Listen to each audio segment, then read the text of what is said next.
a todos ustedes, empezamos ya porque ya va siendo hora. Muy buenas tardes y muchas gracias a todos por su presencia en este acto que va a representar para el Centro de Estudios la inauguración de nuestro curso 2011-2012. Yo utilizo como referencia la escuela todavía, ¿verdad? O aún, entonces empezamos el curso del centro ahora. Y para comenzar este curso, pues tenemos con nosotros una persona que es realmente especial. Es muy conocido de todos nosotros y necesita muy poca presentación. Pero sí me gustaría recordar que Alberto Serrano Dolader es nuestro convecino a caballo entre Zaragoza y Caspe constantemente. Es un conocido y hombre de prestigio en el campo del periodismo. Es escritor, es guionista y ha trabajado en numerosos medios de comunicación durante mucho tiempo y sigue trabajando. Un poco. Bien. Ha trabajado en Radio Nacional, en Radio Caspe, señor, en Radio Caspe. Ha sido también jefe de informativos en Televisión Española en Aragón. En Radio Nacional, perdona. Y has trabajado en Televisión Española con esta voz tan poderosa que todos nosotros vamos a poder disfrutar dentro de un momento, haciendo, pues bueno, hacías directos, programas en directo, hacías circo, sobre todo circo. Bueno, pero un circo muy inteligente como es él. Hoy nos viene a hablar en una conferencia sobre un aspecto de la historia de Aragón, de la antropología, de la etnología aragonesa, que a mí me parece que es emocionante.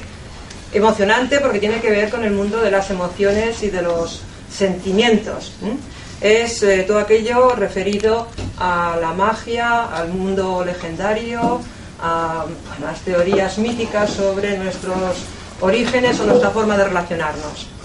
Yo no sé si se va a enfadar Alberto por lo que voy a hacer ahora, pero si te enfadas, poco, porque lo hago con cariño. Esta conferencia está muy relacionada con esta publicación que acaba de hacer nuestro conferenciante y autor tan querido.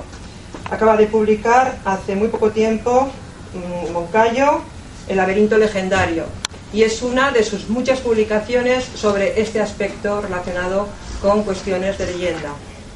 Este libro yo lo quiero recomendar a todos ustedes porque presenta un aspecto tocho notable, pero tiene un contenido de una lectura tan agradable, tan cercana. Es como Alberto. Tiene unas explicaciones sobre nuestros orígenes míticos, sobre nuestro pensamiento mítico más bien, muy intensas, muy profundas, muy elaboradas, muy documentadas, pero al mismo tiempo, como es un hombre de verbo fácil y además ágil y además irónico, sarcástico y bromista, sabe enhebrar perfectamente la seriedad con esa ironía y esa broma que permite que cuando se está leyendo esto realmente se te está escuchando. Por lo menos yo he tenido esa sensación.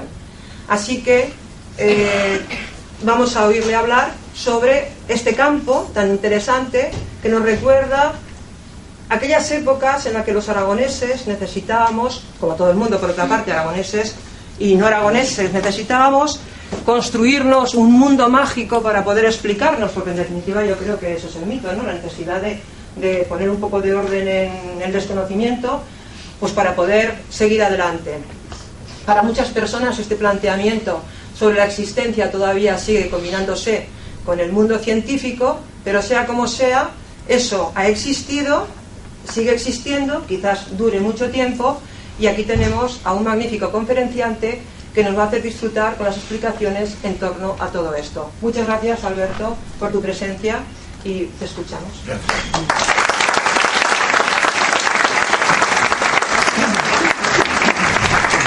Bueno, pues me alegra mucho estar aquí hoy porque juego en casa por un doble motivo. Juego en casa porque juego en Caspe y juego en casa porque lo que hago es abrir el curso académico de una institución tan querida por mí desde hace ya más de 30 años y de la que formo parte, como es el actual CEPAC, el Centro de Estudios Comarcales del Bajo Aragón. Gracias también a la presidenta del CEPAC y gracias a ustedes por venir. Tenemos por delante las 3 o 4 próximas horas para hablar de diablos, de brujas y de dragones, de mitologías y de leyendas en el Moncayo aragonés, que es uno de esos puntos de referencia, sobre todo para todos los zaragozanos, a todos los habitantes de la provincia de Zaragoza. Cuando los que ahora tienen 70 o 80 años tenían 20 o 30, hablo de la provincia, el lugar mágico y deseado para el veraneo, para la excursión, sobre todo para los capitalinos zaragozanos, era el Moncayo. ¿Por qué? Pues porque las comunicaciones eran malas, estaba ahí cerca, se veía desde Zaragoza, y llegar hasta el Pirineo requería 5, 6, 7, 8 horas según donde ibas. Si te ibas a Benasque, pues echabas 2 días desde la capital con las carreteras que había. Y el Moncayo no, podías ir y volver al día, o ir al Santuario de Misericordia en Borja, o pasearte por el cinto de Tarazona. ¿Qué es lo que ha pasado? Pues que poco a poco se fueron mejorando las carreteras con el Pirineo y dejó de ser ese referente el Moncayo, que afortunadamente luego hemos recuperado. Yo he estado 15 años apasionado por el Moncayo, y digo 15 años, los traía por si te necesitaba apoyarme, pero efectivamente Carmen ha dicho que acabo de publicar este libro, pero el primero que publiqué sobre el Moncayo es este, que es pequeñito, o sea que entre este que salió hace 15 años y este que sale ahora han sido multitud de viajes para conocer a gentes, para conocer a personas, viajes que los he podido hacer en gran parte pues porque mi trabajo ha consistido en contar a la gente el qué, quién, cómo, cuándo, dónde y por qué de las cosas, es decir, en informar, pero uno puede informar y contar ese qué, quién, cómo, cuándo, dónde y por qué de la última noticia o del apagón de luz que ha habido hoy en Motorland. Por cierto, me alegra que estemos aquí más gente que en los de Motorland, estamos todos llenos. O puede contarlo sobre cómo se vivía en la Edad Media, o cómo viven ahora en Litago, Lituénigo, o cómo sienten y cómo fabrican pues un instrumento artesano los últimos talladores de madera de cualquier rincón del Moncayo. Centrémonos en todo caso, porque es amplio el listón de posibilidades que nos permite el enunciado de la conferencia, en el tema que hoy nos ha convocado aquí. ¿Se escucha bien desde el final? ¿Os escucha muy alto? Bien.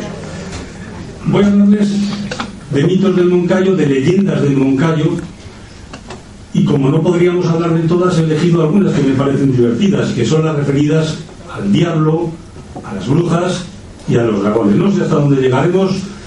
Cuando se haga la hora, Mariano Cebrián ha dicho que se rascará así la cabeza, entonces sé que tendré que cortar la charla.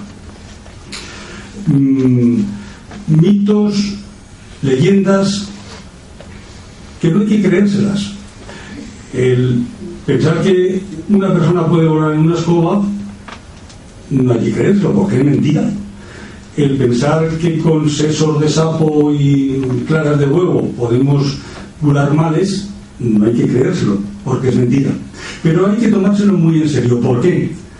Pues porque las gentes se creyeron esto. Lo importante no es que una cosa sea verdad o mentira, sino la percepción que nosotros tenemos de esa cosa. Y pongo un ejemplo, que lo pongo siempre, pero que se entiende muy claro. Si grito yo aquí de manera desaforada, fuego, fuego, fuego, y con alguna capacidad teatral les convenzo de que estoy viendo llamas, todos nos iremos a la puerta y abandonaremos la sala, aunque sea mentira que hay fuego en la sala. Lo que ha movido a la gente, lo que mueve el mundo, no es la verdad o la no verdad de las cosas, si hay fuego o no, sino lo que pensamos nosotros que es verdad. Por lo tanto, los mitos y las leyendas que nos han servido y ayudado para explicar el mundo son importantes y hay que tomárselas en serio, porque son lo que han contribuido en buena manera a hacernos como somos y hacer que pensemos y evolucionemos hasta el estadio en el que estamos ahora y que sigamos evolucionando. ¿Seguirán las leyendas? Me voy un poquito del tema, pero quizá merezca la pena. Pues yo creo que seguirán. Las pulsiones de la humanidad siguen siendo las mismas. Tenemos miedo ante la muerte, ante el más allá, necesidad de asegurar el contexto de felicidad familiar, nuestra propia vida, el porvenir.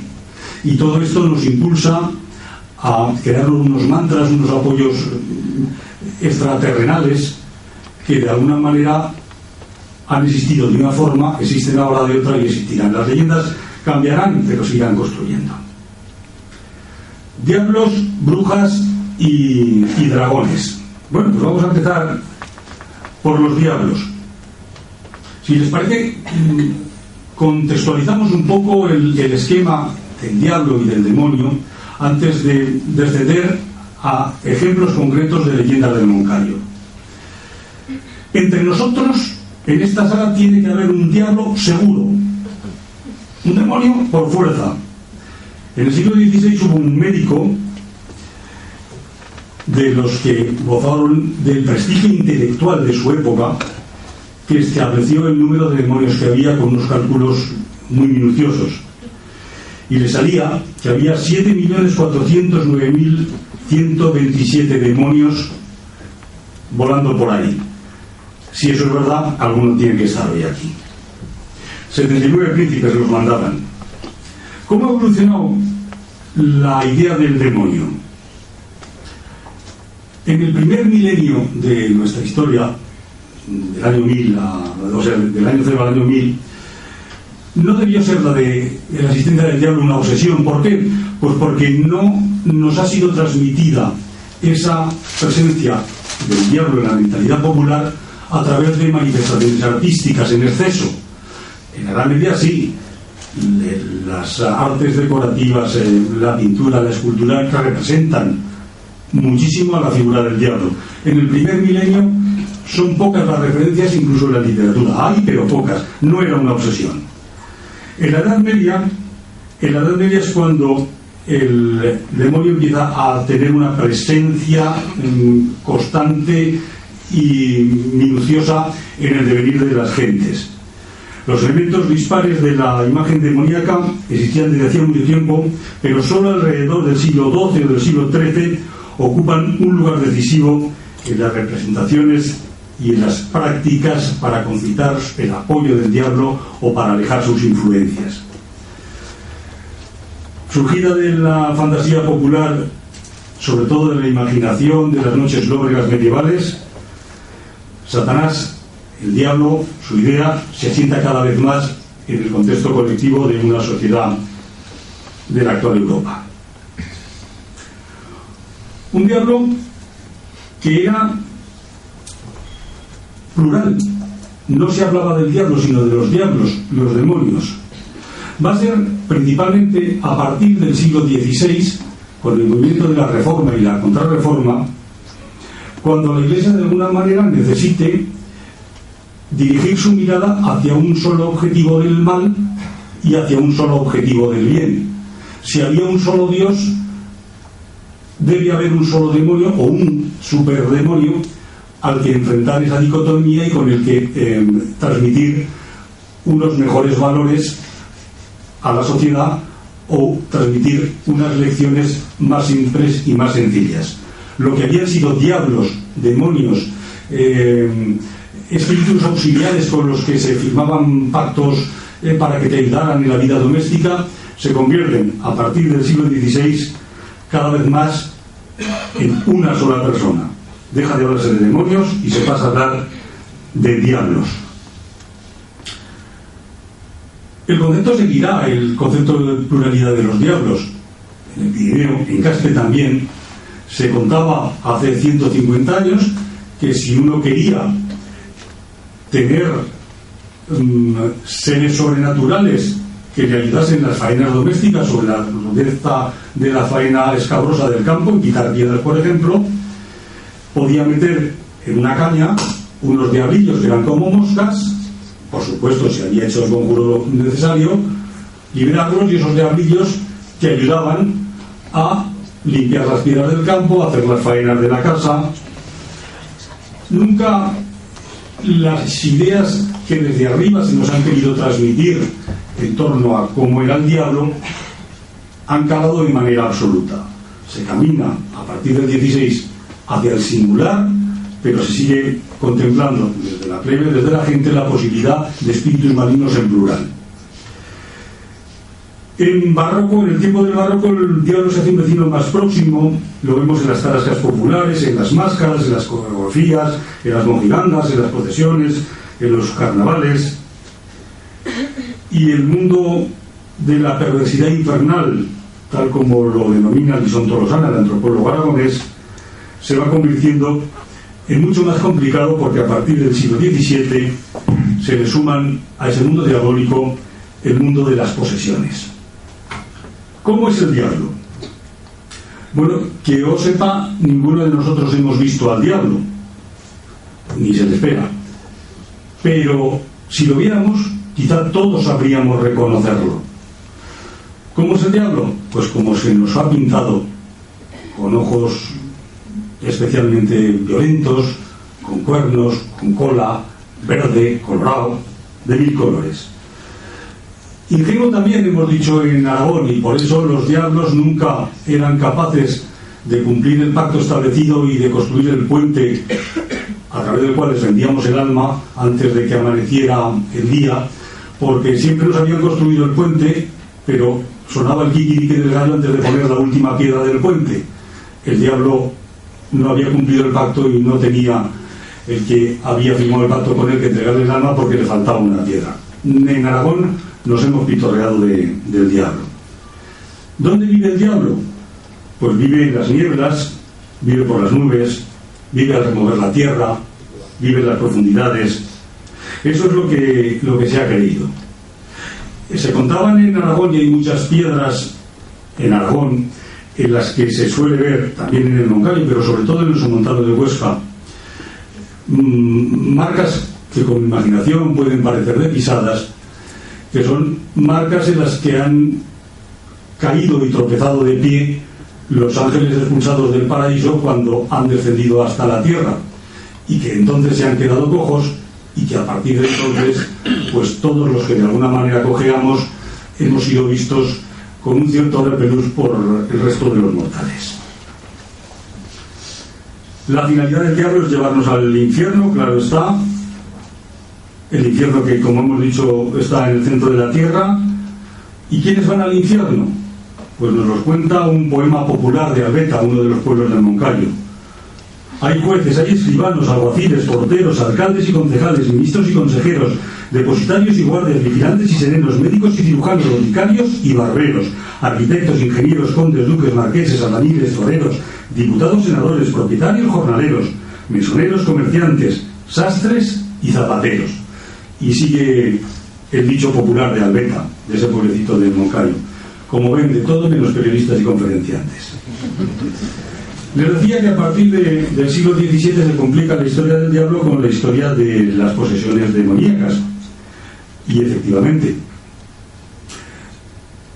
es muy diferente hablar de un poseso a hablar de una bruja. La bruja hace el pacto con el diablo, el poseso no. El poseso es dominado por el diablo. Simplemente se queden con este apunte. Hay que diferenciar mucho aquellos que en la literatura popular, en la leyenda popular, se acercan a, y aquellos otros a los que les cae la china de que se les ha metido el diablo en el cuerpo. Hay acercamientos voluntarios y otros que no lo son. Bueno, el diablo y el Moncayo, vamos a centrarnos ya. En Borja hay una era del diablo. En el Buste, un callejón del diablo, que es un pasadizo pétreo que está encima del pueblo, que es como un pasillo entre rocas. En Calcena, una aguja del diablo. En Tahuenca, una cueva del diablo y otra de los Cocones. En Purujosa, que es un pueblecito delicioso, en la otra cara del Moncayo, en la de Isuela y del río Aranda, hay también unas zonas que los del lugar llaman las patadas del diablo.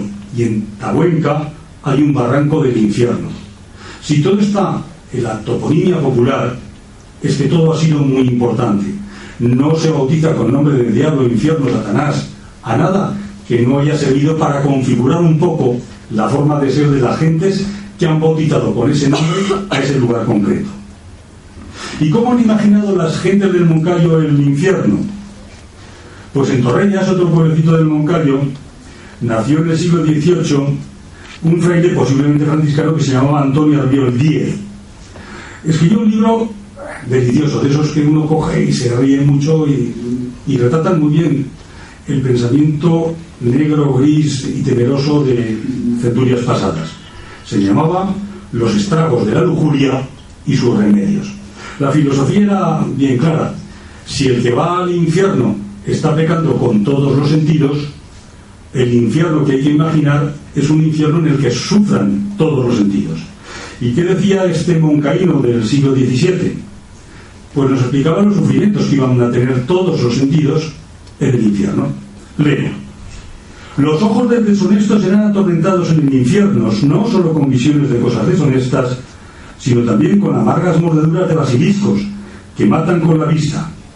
Solo verán los condenados lo que les ha de atormentar, porque en este mundo maligno solo quisieron mirar lo que les había de complacer para su eterna perdición. Los oídos torpes se deleitaron en vida con oír palabras deshonestas y serán atormentados en el infierno oyendo maldiciones horrendas, lamentaciones, gemidos, suspiros, rugidos de leones, silbos de serpientes, ignominias, desperdicios. El sentido del gusto, que también participó de las torpezas, y la maldita lengua, que se manchó con palabras deshonestas, equívocos sucios y provocativos y escandalosos, tendrán por tormento en el infierno las mordazas de hierro candente y las amargas bebidas de hiel de dragones. El sentido del tacto, que se extiende por todo el cuerpo, tendrá en el infierno por universal tormento los baños y estanques de azufre ardiendo, donde serán arrojados por los demonios. Imagínense ustedes dónde nos van a obligar los demonios a meter las narices en el infierno. En fin, los pechos mujeriles que torpemente se descubren para la ruina espiritual de los hombres y las mejillas que tanto se lavan con el mismo diabólico fin, tendrán en el infierno los innumerables laboratorios de ponzoña de sapos, mordeduras de vísboras, etcétera, etcétera, etcétera. ¿Cómo es el demonio? Muy fácil: cabrón y con cuernos. Así lo vio el tío Cerote. El tío Cerote es un personaje de cuentos infantiles de un moncaíno, Romualdo Nogués, que escribió unos cuentos de Mite Aragonés preciosos. El tío Cerote tenía una mujer que sospechaba que era bruja. Un buen día se hace el dormido, observa cómo su mujer se pone unos ungüentos y antes de que su mujer se echase a volar, se unta el de los ungüentos, dice las mismas palabras mágicas que le ha oído su mujer y vuela hasta el aquelarre al que vuela su mujer. Y allí el diablo se presenta como querían los moncaínos que era el diablo: un cabrón con cuernos. Y no solo eso, el tío Cerote, que aguanta escondido hasta el final, ve como todas las brujas participan en la orgía diabólica, bailan y al final, antes de tomar las escobas y volver cada una a su agujero, lo que hacen es desfilar por detrás del diablo y darle un besico en el culo. El tío Cerote, que es sorprendido en ese momento, le meten en la fila, tiene que ir al diablo a darle el beso en el culo, pero era zapatero, en último momento se arrepiente, tenía el punzón en la mano y le casca con el punzón en el culo al diablo. Y el diablo lo único que hace es decirle: tío Cerote, la próxima vez se afeite usted el bigote. ¿Dónde se ven diablos? Bueno, donde más diablos he visto en el Moncayo es en las iglesias. Y tiene su explicación. Allí están los cuadros, los retablos, con los que se ha pretendido impartir doctrina, mostrarnos una lectura de lo que es la vida sobrenatural. Si uno quiere ver diablos, ha de ir a contemplarlos a los retablos de las iglesias. O a las casas de los ricos. Hay una casa, la casa de los condes de Bureta, que la han restaurado ellos con mucho esfuerzo y que la enseña pues el conde de Bureta. Y uno puede ir allí, tomarse un vino y el conde le hace, o el hijo de la actual condesa, no sé si habrá dado el título ya, le hace el recorrido por la casa por un precio bastante razonable, 2 o 3 euros, pero merece la pena. Yo quise hacer este recorrido de la casa no presentándome como periodista, sino como un turista normal y corriente. Era difícil en mi caso porque trabajaba en televisión y entonces me tuve que camuflar, porque en los momentos en que presentas un programa diario eres extremadamente conocido con gafas de sol y sombrero. pude conseguir hacer la visita de manera de incógnita. Y una de las cosas que me llamó la atención es que lo que explicaba el conde a los visitantes es que en casa de todos los ricos, de todos los condes, siempre en el despacho había en algún sitio un diablillo pequeño para recordarles que tantas riquezas mal administradas les acarrearían que Satanás se los llevase al infierno. Hay diablos, he visto diablos en los ayuntamientos, ya lo creo que sí. En el Llagón, por ejemplo, que tienen un ciervo, por allí no hay ciervos, que cazaron allí y que todo el mundo cuando lo cazaron hace 100 y pico años creían, al verlo por las noches con cuernos entre las sombras, que era el dragón el que estaba recorriendo los contornos del pueblo. He visto diablos, se pueden ver en los Dantes, en el de Albeta, en el de Alcalá, en el de Borja, en el de Bulbuente. Sirva como ejemplo de cómo se concibe un diablo en el Moncayo esta descripción realizada por Rosalina Millán en torno a cómo es el diablo del Dante de Talamantes. Lucifer se cubre con un mono negro cuyas aberturas de boca y ojo están bordeadas de rojo. En la mano lleva un tridente y en la cabeza 2 cuernos de macho cabrío rematados con sendos cohetes que luego se incendiarán. Lucifer quiere interrumpir la fiesta y a toda costa. La presencia del ángel, la lucha del bien y del mal de todos los Dantes. En 1912, el diablo de Bulbuente, otro pueblo encantador del Moncayo, en Bulbuente, buena gente, proclamaba en el Dante cuáles eran los poderes de Satanás. Yo convierto en polvo cuanto hay a mi lado, formo las borrascas, desprendo los rayos y mando el perdisco que arrastra los campos. Yo entro en las ciudades, aldeas y poblados y solo tolero lo que es de mi agrado. Los posesos. Cuando Satanás se empeñaba en apoderarse del cuerpo de una persona, la persona dejaba de tener la idea clara de que estaba o dejaba de estar poseído. Era la familia principalmente la que trataba por todos los medios de que aquella enfermedad, que en aquel contexto se creía que era una posesión demoníaca, se acabase. Había que buscar un lugar propicio para los exorcismos. El lugar más propicio de todo el Moncayo para los exorcismos era Albeta, un pueblecito al lado de Borja. Y allí se iba a quitarse los diablos del cuerpo a la Virgen del Rosario de Albeta. Se iba y casi se va, porque en este siglo XX se ha seguido yendo. He estado hablando con gente cuando hacía reportajes para la tele que todavía había visto ceremonias de exorcismo en Albeta, gente que ahora tendrá pues 80, 85 años. Era difícil llegar a Albeta, no era como en Jaca el día de Santa Orosia, un día al año que se iba la gente a quitar los diablos y allí se reunían muchos posesos. No, la familia palabraba con el cura o el exorcista un día concreto y se acercaba allí, pero tradicionalmente el diablo trataba de impedir que los que acudían al Albeta a quitárselo de encima llegasen al Albeta, porque sabía que si llegaba ya estaba perdido. ¿Cómo se los quitaba? Lo que cuentan en el pueblo es que le mandaba a aquel poseso que peregrinaba hasta el pueblo batallones y batallones de mosquitos que le hacían intransitable el camino y tenía que volverse atrás. Es delicioso, no lo he visto en ninguna otra tradición. En mitad de un ceremonial de los últimos exorcismos me contaba un abuelo que cuando la posesa en ese momento estaba viéndose librada de Satanás, las zapatillas empezaron a volar por la iglesia, ella sola. ¿Es verdad? ¿No es verdad? Esto se lo creen las gentes. La gente que me lo contaba, no sé si lo veía, supongo que no, porque es imposible de primera mano, pero es seguro que se creía que unas zapatillas habían volado. Eso es lo que influye en la manera de ver el mundo. Lo que te creas, no el hecho real.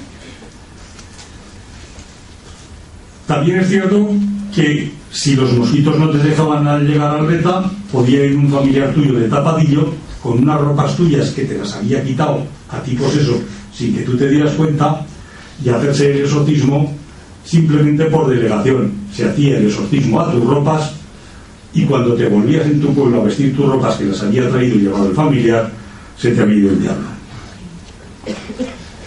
No he encontrado nunca en toda la geografía aragonesa y de memoria, que estoy citando ahora, pero creo que en todas mis lecturas, una exorcista en femenino. Bueno, pues en el Moncayo sí. En el siglo XVII hubo una monja residente en Borja que se llamaba María Salinas, que escribió un tratado llamado Exorcismos para arrojar al demonio. Hoy parece cosa diabólica, pero si no he hecho 150.000 gestiones para encontrar este tratado, no he hecho ninguna. No le he hallado ni rastro. Sé que existe porque la bibliografía se cita. Antón Melero en el siglo XVIII era un exorcista de Alcalá del Moncayo. Y fue un exorcista porque una noche que soñó con un perro negro en forma de serpiente, ese perro negro parece que le reveló sus poderes. Es decir, si ustedes ven esta noche en sueños a un perro en forma de serpiente, no puede ser otra cosa nada más que un perro salchicha, tienen poderes para librar demonios del cuerpo. En Albeil, un pueblecito también delicioso del Moncayo, donde sigue habiendo un casino en el que se toman los sábados y domingos, solo los sábados y domingos, unas tapas exquisitas, lo previenen las posesiones, y algunos días a lo largo del año van gentes procesionando por las calles que entran a las casas y así sopan diciendo: desaparece Satanás, desaparece Satanás, desaparece Satanás. Ahora parece gracioso, pero imaginen ustedes la escena de hace 100 años, en un pueblecito perdido en Moncayo, en el crepúsculo del día, un montón de personas yendo casa por casa, y a otra casa, y a otra casa, y a otra casa, diciendo: desaparece Satanás, desaparece Satanás. Bueno, se me ponen los pelos de punta. Que la llevamos 9 y 5. Les decía que nos hemos reído del diablo. Claro que nos hemos reído, y en el Moncayo más. ¿Quién no ha oído hablar del herrero de Calcena? Calcena, que dicen que su topónimo iba de cáliz de la cena, y es la leyenda del Vial la que nos podría salir a colación y que podríamos contar. Tiene una de las tradiciones de tomarse a pitorreo a Satanás más deliciosas que hay en toda la historia de la literatura universal, por la socarronería que alguien que vende su alma al diablo logra imponer para que el diablo no se la lleve. Cuenta la leyenda que la Sagrada Familia, huyendo de Egipto, pasó por Calcena y daba un rodeo, y tanto fue el rodeo que se le hicieron al pollino, a la burreta, pues polvo las 4 herraduras. En Calcena había herrero, y San José, que no tenía un duro, le pidió al herrero que si le podía hacer un apaño a la caballería. El herrero dijo que ni hablar, que él no trabajaba gratis, y que si no había perras no había confites. Pero que bueno, que se hacían unos milagros, pues que entonces, pues que a lo mejor, pues que 4 milagros. Y el herrero le pidió 4 poderes. Que aquel que quisiera subirse a una higuera que había cerca de la herrería, si el herrero quería, luego no se pudiese bajar. Que aquel que se sentase en un banco de la herrería, si el herrero quería, luego no se pudiese levantar. Que aquel que bebiese la bota del herrero se quedase así de por vida, si al herrero no le daba la gana de deshacer el encanto. Y que aquel que metiera el dedico por un agujero se quedara allí atrapado si el herrero no deshacía el sortilegio.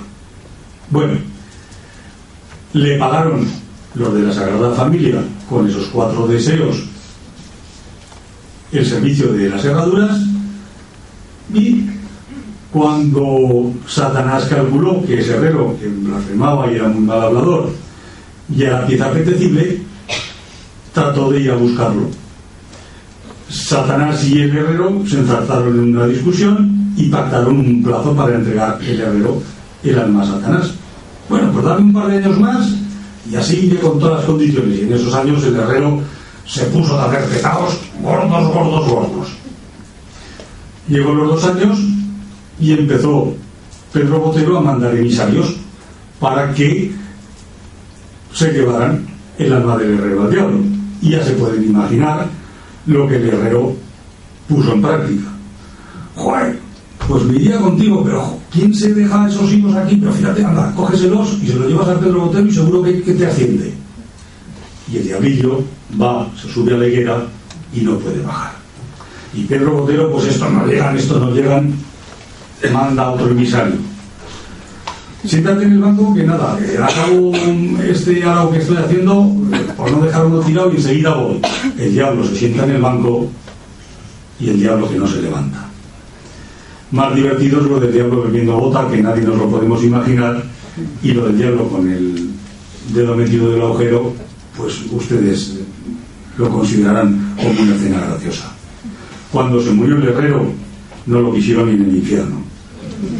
Y también en Carcena se cuenta la historia en la que alguien se ríe del diablo, de lo que se le pasó a San Crispín y al demonio. San Crispín y el demonio tenían dos parcericas juntas en Carcena, lindaban. Y Satanás un día le dijo a San Crispín: oye, si adivinas qué es lo que he plantado en este campo, porque es una cosecha nueva que nunca se ha plantado en el pueblo, cuando dé frutos te la doy entera. Y si no lo adivinas, dejas de ser santo, Crispín, y te vienes conmigo a los infiernos. Y Crispín dijo: joder, por el labrador de toda la vida, esto está tirado. Apuesta. Empezó a germinar la cosecha y no había manera. Aquella planta no la había visto San Crispín nunca por Carcena ni por la zona de Río Aranda. Consultó con todo lo que tenía que consultar. Era imposible, no había forma de descubrir qué planta era. Pero San Crispín utilizó una estrategia. Cuando se vieron por la noche en la taberna del pueblo, le dijo al diablo: oye, esta noche estaba paseando pensando a ver qué será la cosecha, y yo vi que ahí se te está metiendo un tío en la caseta y te está destrozando todo, no, te va a joder el campo. Entonces el diablo, muy preocupado, se pegó la noche siguiente en el campo vigilando. Y a mitad de noche, efectivamente, sale por el campo un bicho peludo, lleno de plumas. Y el diablo encolerizado coge dos piedras. ¡Joder, que me está jodiendo las lentejas! ¡Vete de aquí! Era San Crispín, que se había rebozado en aceite y se había puesto plumas y había forzado al diablo a decirle que era aquello, con lo cual se quedó con todas las lentejas y no tuvo que entregar el alma. En Jarque de Moncayo, que es otro pueblo delicioso, a la salida del pueblo, cerca del cementerio, encima de un montículo, ahora lo veremos, un montículo al que cuesta subir, hombre, se puede subir, pero cuesta según por dónde. Hay una figura de roca cincellada por la curiosidad y capricho del viento, que los lugareños llaman desde siempre el caballo del diablo. Y dicen que sobre ese caballo de piedra volaba Satanás por los alrededores del Moncayo. Dicen que es un caballo mágico. Yo lo he visto y es cierto. Crece el té en mitad de la roca, algún minúsculo conjunto de tierra, pero en apariencia sin nada. Y allí iban los críos, los jueves lardero, a comerse la merienda. Los demás días algún valiente solo. Es curioso que los críos fueran al caballo del diablo a comerse la merienda. En el jueves lardero en Caspe salía también al campo a comerse la merienda. Y la explicación antropológica es muy clara. ¿Qué es lo que pasaba? En la época de carnaval, en la época también del paso de la noche de difuntos al día de ánimas, del día 1 al día 2, los más pequeños eran siempre los que tenían más posibilidades de ser apoderados o de ser víctimas de los espíritus del mal. La única forma de que no les penetrase el diablo dentro era que se los encontrasen hasta aquí de butifarra. Entonces era típico que en aquellos momentos especialmente sensibles los críos acudieran a los campos o a los sitios peligrosos a hincharse de comer, como retando al diablo, diciéndole, es lo que hacían en Jarque, en ese caballo del diablo: aunque vengas esta noche no te podrás apoderar de mí porque estoy lleno a rebosar. Y en Tabuenca, también cerca del cementerio, en el camino que serpentea a lo alto del monte Calvario de Tabuenca, hay una roca en apariencia normal, una roca como toda esta pantalla. Cuando fui a Tacuenca a ver unos reportajes para la tele, fue uno de esos pocos días en que dije, joder, aquí no rasco nada en claro. Hasta que un grupo de abuelos que estaban en la plaza del pueblo, pues dice, tú vas a hacer aquí hoy tantas tonterías como mi abuelo cuando apedreaba al diablo. Y yo, ¿cómo que su abuelo apedreaba al diablo? Y el otro de dice, su abuelo, anda, que no apedreaba al diablo. Ayer estuvimos apedreando al diablo. ¿Cómo que apedreando al diablo? Aquí todo el pueblo apedreamos al diablo. Maravilloso. Y efectivamente, me llevaron andando hasta la salida del pueblo, al lado del cementerio, donde está esa gran roca. Una gran roca que de manera ritual, una vez al año, cuando suben al Calvario, se detiene toda la procesión, coge piedras y jarros pequeños y la apedrea, porque creen que dentro de esa roca vive el diablo y que lo que están haciendo es matar al diablo o dejarlo tan mal herido para que hasta el año siguiente no tenga ganas de salir y apoderarse de nadie del pueblo. Por si acaso, también de cuando en cuando sirve apedrear al diablo. Cualquier día, si uno se acerca por los contornos, coge unas patuscas y se las tira a la roca, no está mal. Si lo mantenemos tontorrón a Satanás dentro de la roca, mejor que mejor. Por cierto, el encontrar seres dentro de las piedras es algo que la humanidad lleva arrastrando desde la época prehistórica. En Valdelcharco del Agua Amarga, que está aquí al lado y que es un paseo delicioso que he hecho con mis amigos de la Peña alguna vez, entrando por la carretera de Nayera, yendo a campo otra vez, hay muchísimas pinturas rupestres. Hay una que casi no se ve, pero que los científicos han descubierto, y es cómo se aprovecharon dos vetas de la piedra que parecían cuerno para dibujar la figura de un toro. ¿Por qué?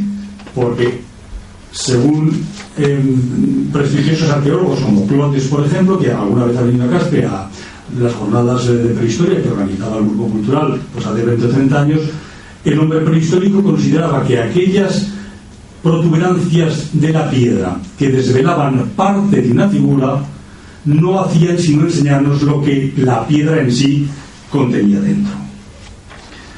No sé si nos dará mucho tiempo de hablar de brujas, pero hasta allí donde lleguemos llegaremos.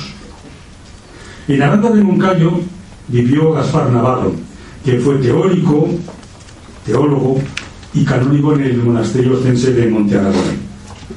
Escribió, no tengo la fecha, pero creo que era por el siglo XVI o XVII, un libro de título curiosísimo: Tribunal de Superstición Ladina, explorador del saber, astucia y poder del demonio, en el que se condena lo que suele correr por bueno en hechizos, agüeros, en salmos, vanos saludadores, maleficios, conjuros, en fin, un libro delicioso. Les leo solo, no tenemos tiempo para más, capítulos de este libro que si ustedes lo teclean en internet lo van a poder leer y es una maravilla. Del saber que tiene el demonio para revelar a divinos, si el demonio puede maleficiar con fuego, que otros llaman maleficio incendiario, si puede el demonio transformar una cosa en otra como de hombre en bestia, y de la manera en que engaña a los hombres en los sentidos, y si las potencias del alma tienen algún poder, si puede el demonio conservar un cuerpo vivo sin comer, y de algunas cosas que hacen los cuerpos muertos con sus amigos los magos y el diablo. ¿En qué manera las visiones y locuciones se pueden representar el demonio transformado en el ángel de luz? Ha habido teóricos pues en el Moncayo que han hablado del demonio. Llevamos ya hablando de hablar bastante rato, luego seguiremos con las brujas un poquito, les he dicho que hay 3 o 4 horas por delante. Vamos a ver algunas fotografías.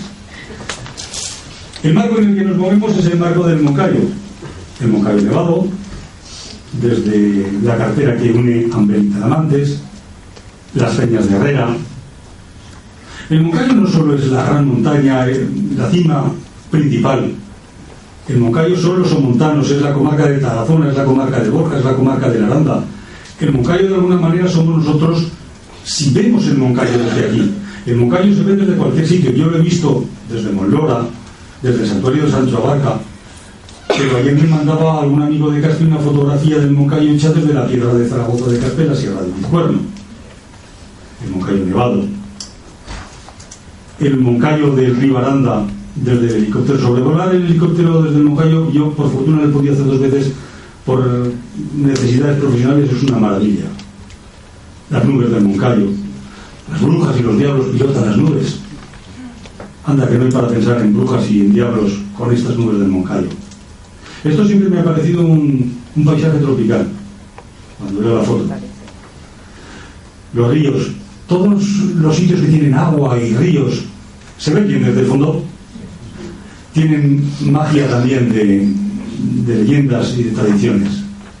Pequeños embalses, pueblos a la sombra de la montaña, cascajos de piedra que los ha hecho el hielo que ha agrietado con su congelar y descongelar las rocas, pero que se creen que son puertas del infierno, y 1000 otros rincones del Moncayo que uno puede pasear a caballo, a pie, o dejarse perder. ¿Dónde está Mari Carmen? Y bichillos y flores. Las Peñas de Herrera, de nuevo las Peñas de Herrera,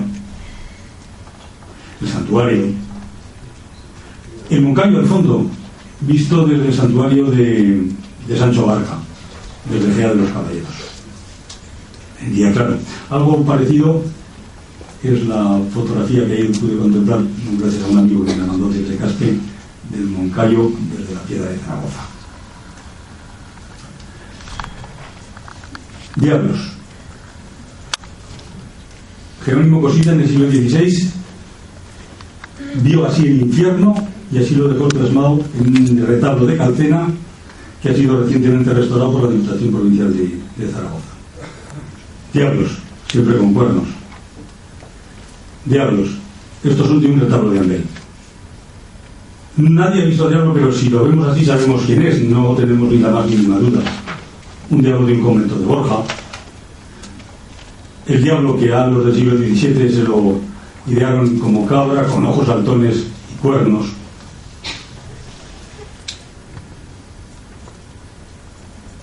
El diablo que les decía que en Agón creyeron que era el ciervo que habían cazado, la Virgen de Albeta, la que se iba a la gente a deshostizar allí, a sacarse los demonios del cuerpo. Unas sargas impresionantes que hay en un avión del Moncayo, en la que se ve como un diablo se está apoderando de un difunto y como un ángel se apodera de otro, sacándolos de la tumba. Gráficos y libros antiguos donde ya se acredita la tradición de que el diablo cabalgaba en caballo, el caballo del diablo de Jarque de Moncayo. Verán que es una piedra que tiene las pintas de caballo totalmente. Hasta aquí subí con todos estos amigos.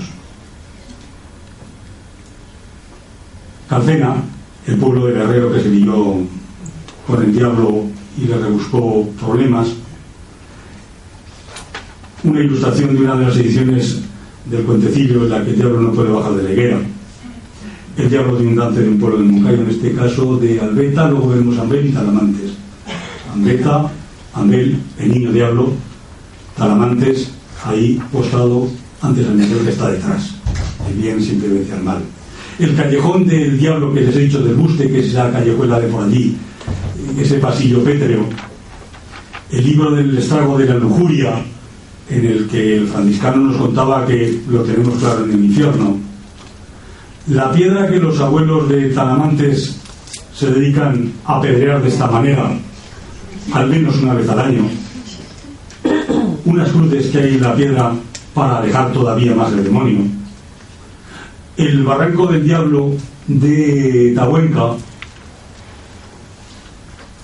el tío Cerote escondido en el aquelarre con el macho cabrío y las brujas desfilando dándole el besico en el culo al diablo. Bien. Lo importante, como siempre, en el Moncayo son las gentes que son las que me han permitido, aparte de los libros y los viejos legajos, saber todas estas cosas. Vamos a ver gente de Alcalá, de Jarque, de Oseja, de Pomer, de Purujosa, de Santa Cruz. Gracias a todas estas gentes, menudo arroz me comí aquí. Son gracias a estas gentes a las que tenemos constancia de todas estas tradiciones. Esta foto me ha gustado mucho hacerla.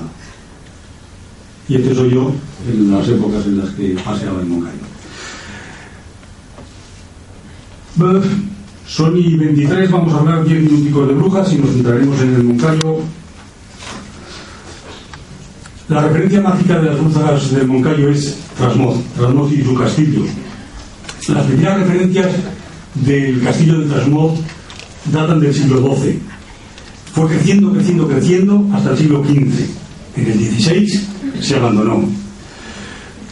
Se construyó el castillo de Trasmoz porque había que defender la zona y en aquellas épocas pues se calcula que cada 40-50 kilómetros había un castillo, y no era casual, porque esos kilómetros, como bien demostró José Luis Corral, era la distancia prudencial para recorrer en una jornada en caballo.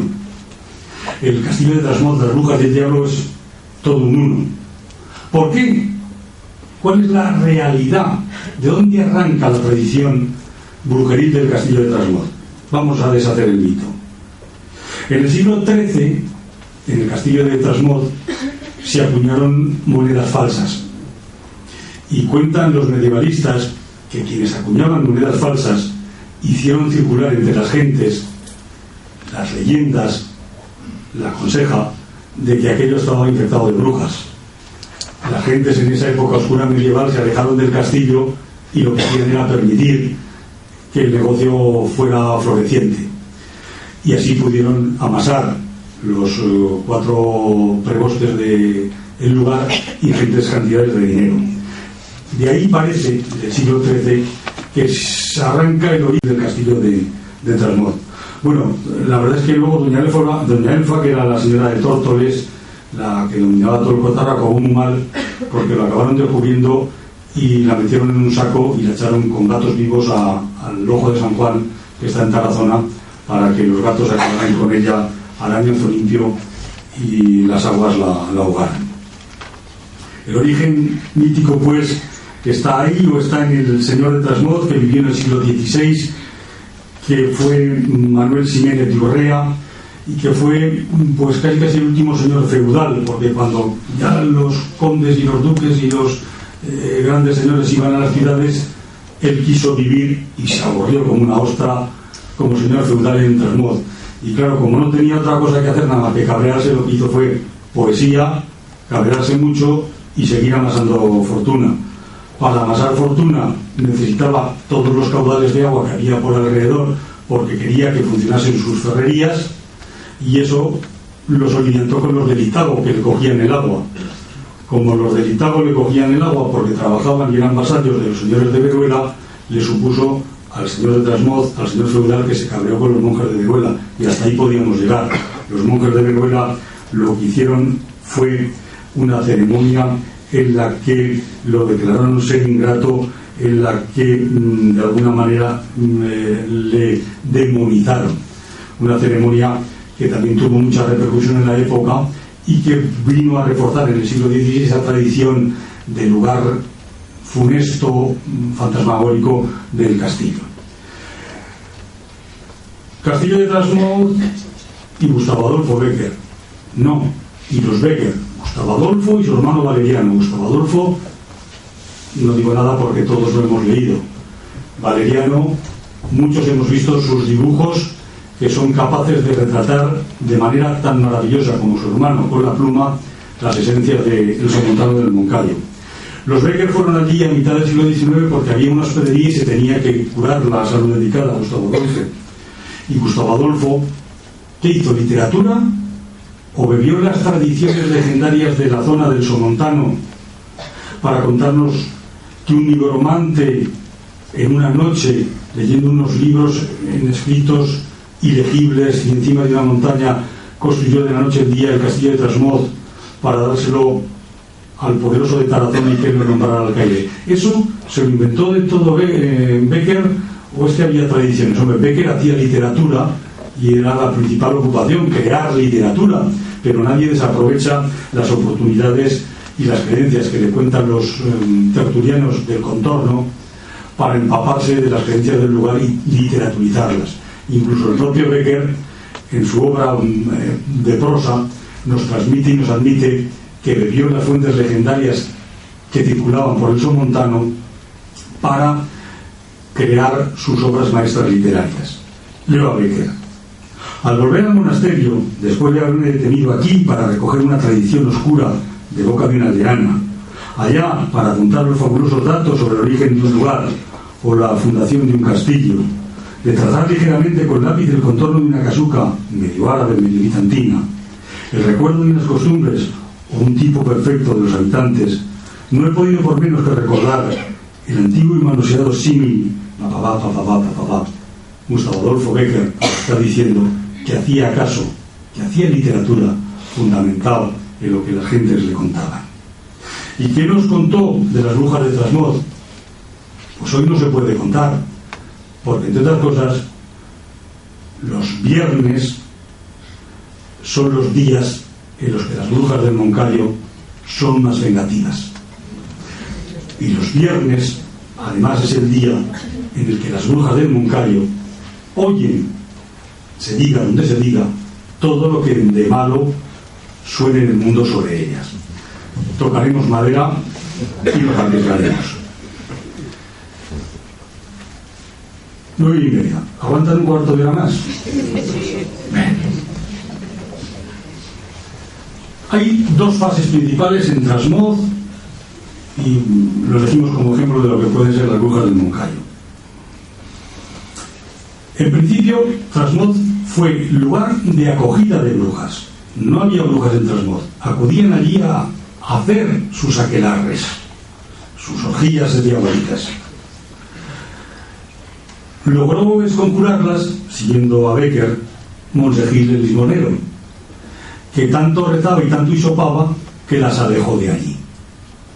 Pero su sobrina, Dorotea, fue la primera que, después de los grandes beneficios que al contorno logró hacer Monse Gil, se encaprichó con firmar un pacto con algún enviado del más allá y posibilitó que regresasen de nuevo las brujas al castillo y a todo Trasmoz y a todo el somontano, no ya como simples visitantes, sino como brujas residentes.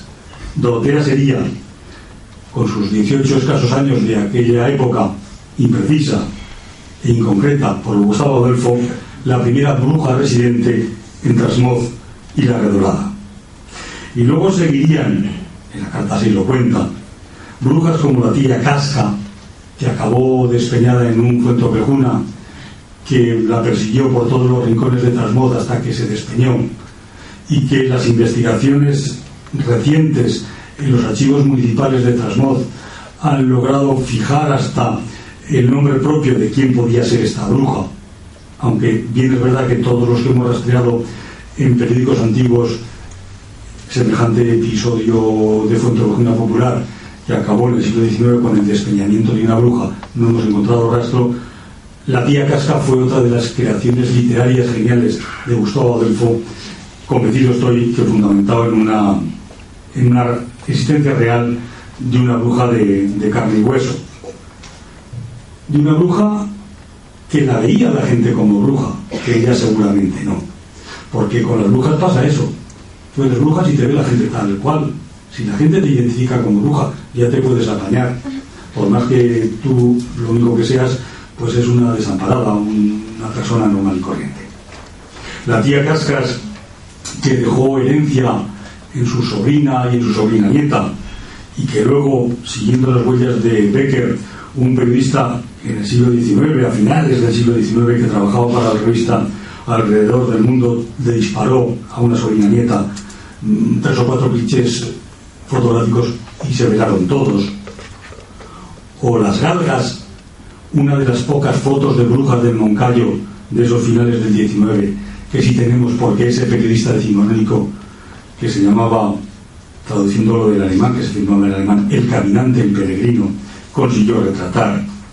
Otras brujas de Trasmoz que se transformaban en perros negros petrificados, que solo eran capaces de volver a su ser animal y animado si se acudía con cacerolas todo el pueblo, allí donde estaban los perros petrificados, y se aplaudía fuertemente con las cacerolas, y entonces veía como los perros dejaban de tener apariencia de estatuas de sal y empezaban a aullar.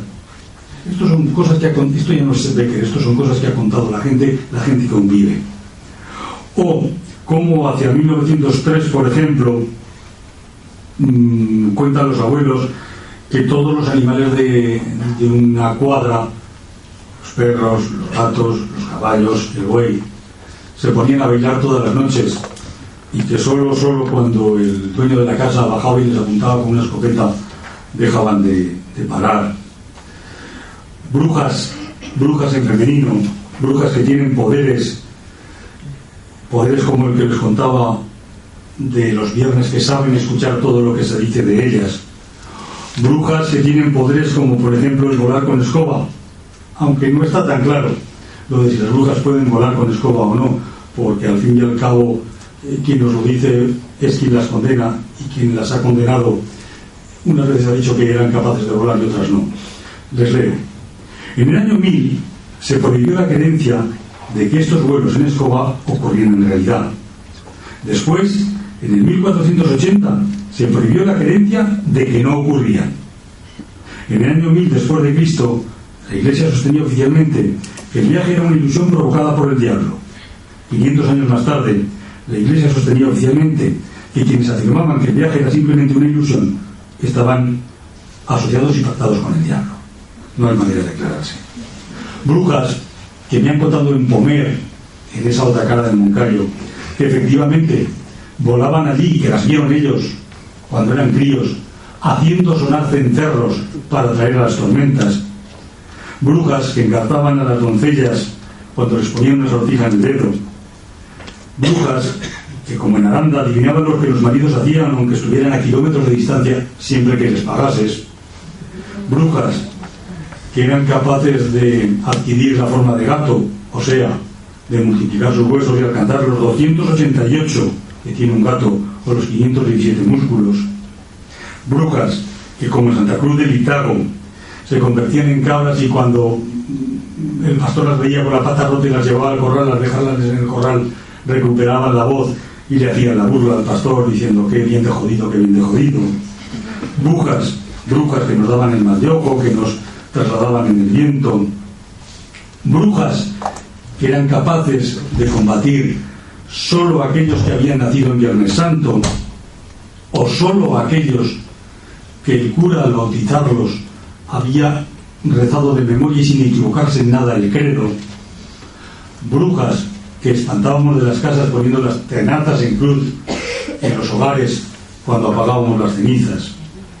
Brujas que no solo ha habido en Trasmoz, sino en todo el Somontano, como Constanza, la que se convertía en la corza blanca de Becker, o como la tía Catalina la milanesa, italiana claro, del siglo XVI, que garantizaba la vuelta al hogar de los maridos, también si les pagabas, en Tarazona, y que volaba de Tarazona a Ágreda en 1 hora, lo cual tampoco debe tener mucho mérito, porque yo a lo mejor me lo hagan tanto. Brujas como Catalina la Vargas, que utilizaba cucarachas y gusanos para hacer sus pócimas, o como Águeda Cisneros, también en Tarazona, que jugueteaba y saltaba la comba con los rayos del sol. Brujas como en el siglo XVII Margarita la Borjana, que no sé cómo se lo montaba, pero hacía sus pócimas con garbanzos negros. Se estima que 500.000 personas fueron declaradas culpables de brujería y murieron quemadas en Europa en los siglos XV y XVII. 500.000 personas. Todos los científicos y los medievalistas rigurosos les aconsejo 2 libros fundamentales para la brujería aragonesa. Los 2 lo ha escrito la misma persona, María Tausiet. Los pueden encontrar en la institución Fernando el Católico.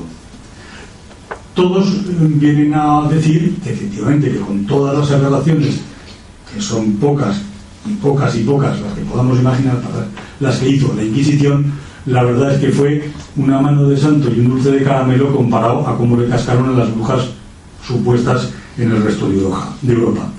La tía Juanurria de Añón murió también despeñada en el siglo XIX. La tía... Bueno, este trocito se los voy a leer. Les he dicho 1/4 de hora más, me quedan 7 minutos.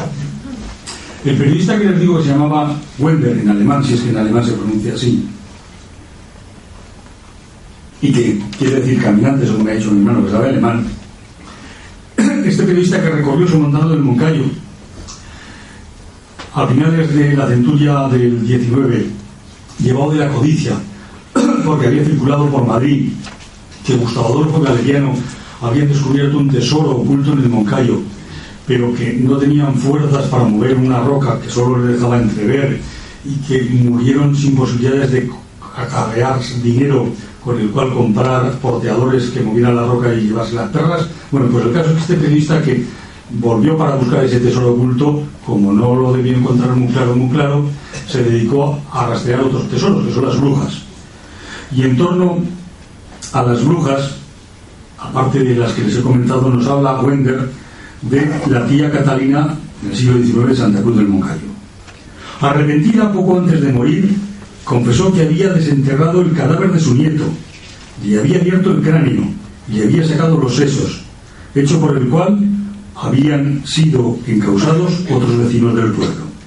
Dijo que quería esos sesos para juntarlos en un puchero con clara de huevo, echar sobre la mezcla el veneno que se saca de un sapo estrujándole, cocerlo todo y romper luego el cacharro, con lo cual quedaba confeccionado un unto muy parecido al de las brujas de Cuaramor. En Borja hay una senda de las magas, en Aranda del Moncayo una cueva de las brujas, en Maleján hubo hasta 1981 una casa de la bruja que se derrumbó, en Bulmuente hay un barranco del Pasmo, en Trasobares un óleo de las encantadas, otra cueva de las encantadoras, otra cueva de las brujas. Brujas, pero no hay que confundir con sanadoras. Brujas, aunque algún brujo ha hecho, y a lo mejor eso se lo cuento a ustedes otro año. Brujas del Moncayo, como la que vivía en esta cueva de Aranda. Gustavo Adolfo Becker, en una foto muy poco conocida en la época en la que estuvo por el Moncayo. Gustavo, su hermano Valeriano. Gustavo Adolfo Becker, dibujado por Valeriano a la sombra de dos árboles del Moncayo. La calle dedicada a la tía Cascas en Trasmoz.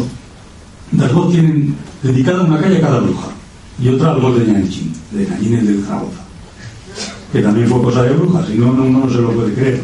Esta es la Galga, la que les decía que fue la única bruja que pudo fotografiar a finales del siglo XIX, ese fotógrafo que acudió hasta el Somontano del Moncayo. La calle del Brujo de Tarazona, la calle, la travesía del Brujo, la travesía, aquí mi señora, Trasmoz.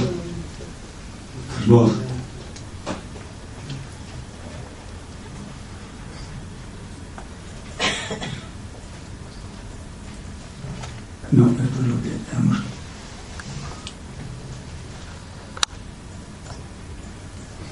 Cabras del Moncayo, cabras moncaínas, no son unas cabras normales y corrientes, hay muy pocas, este rabio que ustedes ven. Una sociedad del Moncayo se dedicó a comprar por los alrededores las pocas que quedaban y formó una sociedad llamada Prin, que es el único gran rebaño de cabras moncaínas que estuvo en peligro de extinción. A mí me apetece imaginar que las brujas del Moncayo, cuando se transmutaban en cabras moncaínas. O gatos del Moncayo. Sapos. Un tormento inquisitorial con brujas puestas ahí. Y dragones, por lo menos que aparezcan los dragones del Moncayo. La piedra del dragón de Amber, en ese agujerito que ven ahí, dicen que vivía un dragón que tenía demonizada toda la redolada. Claro, por ahí pasaba el camino que unía Aragón y Soria, y tenían que contratar ayudantes, los que querían pasar sin ser apedreados por el dragón de Amber, que se dedicaba en esa pared roncosa que le llaman el frontón a jugar con los cráneos de las personas que se habían comido. Voló y peleó en el cielo con San Sebastián, y San Sebastián fue el que logró hacerlo caer, y al caer al suelo el dragón de Amber dejó la huella de sus pisadas. Una pila bautismal en Amber con un dragoncillo ahí. Esta le he traído porque me apetecía. Esta es la Veracruz de Amber, que procuraba beneficios contra los poderes del maligno y ahuyentaba dragones, claro está, en Amber no se podía hacer otra cosa. La Veracruz de Amber es un fragmento que les dimos los de Caspe de nuestra Veracruz. Está en una capilla. Ese trocito de madera que ven ahí estuvo en Caspe hasta que se lo cedimos a los de Amber. Otro dragón. Con los dragones pasa lo mismo que con el diablo. Ustedes no han visto nunca al diablo, eso es todo, está claro, está seguro. Pero si ustedes lo ven un día, seguro que dicen: ¿quién es el diablo? A mí no hace falta más. Otro dragón de Amber. El dragón a tamaño natural que he visto yo, que está en otro pueblo del Moncayo, es el único monumento al dragón. Yo no he visto ninguno. Un dragón que en Tarazona sigue siendo el dragón reclamo publicitario.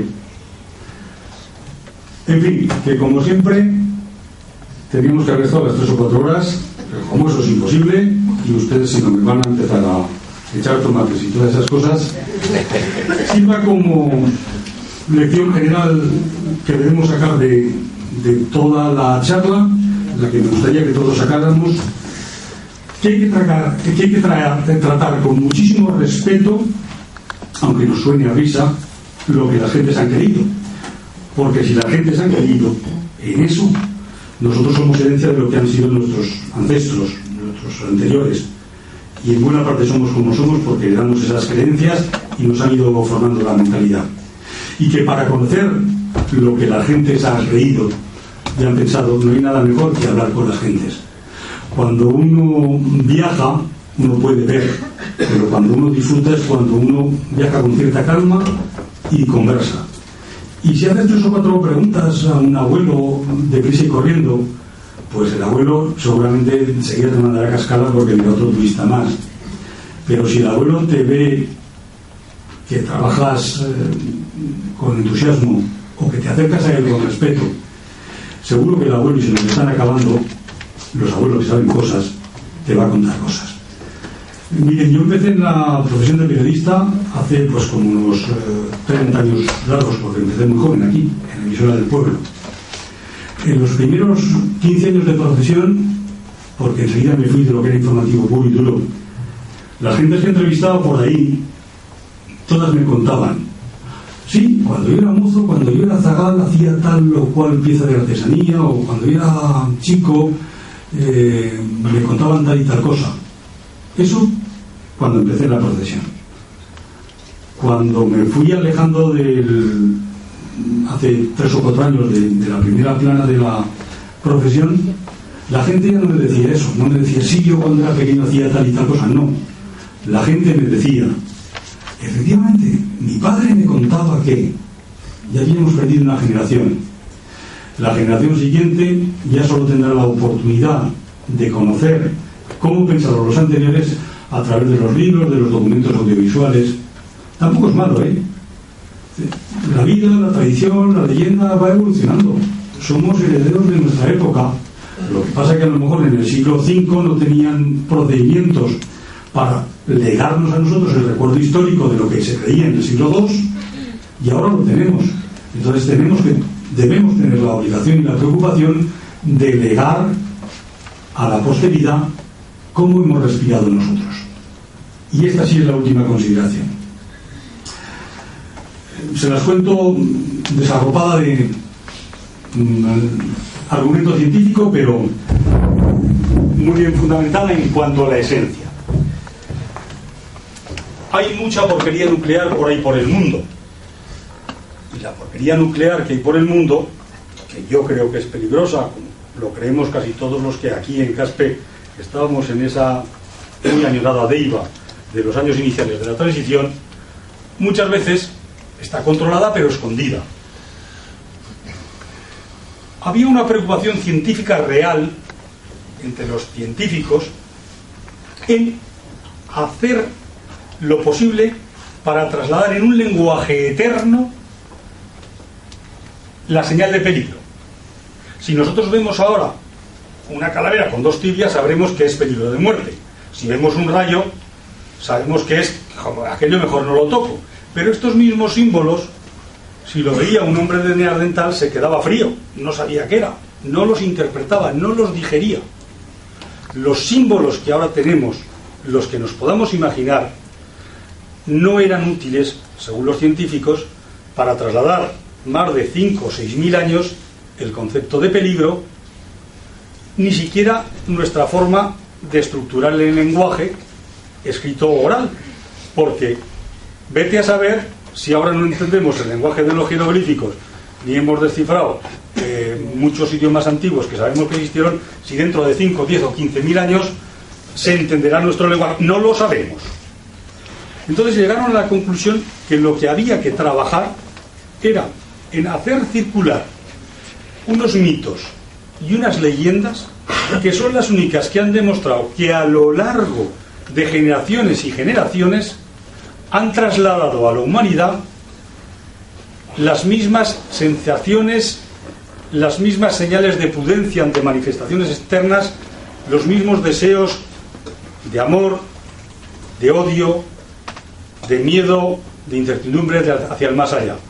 El mito, como decía la presidenta del CECBAR en la presentación, ha existido, existe, los críos siguen disfrutando con los cuentos y con las leyendas, con las revistas en las que aparecen personajes fantásticos y gnomos, y nosotros también nos creamos nuestros propios mitos.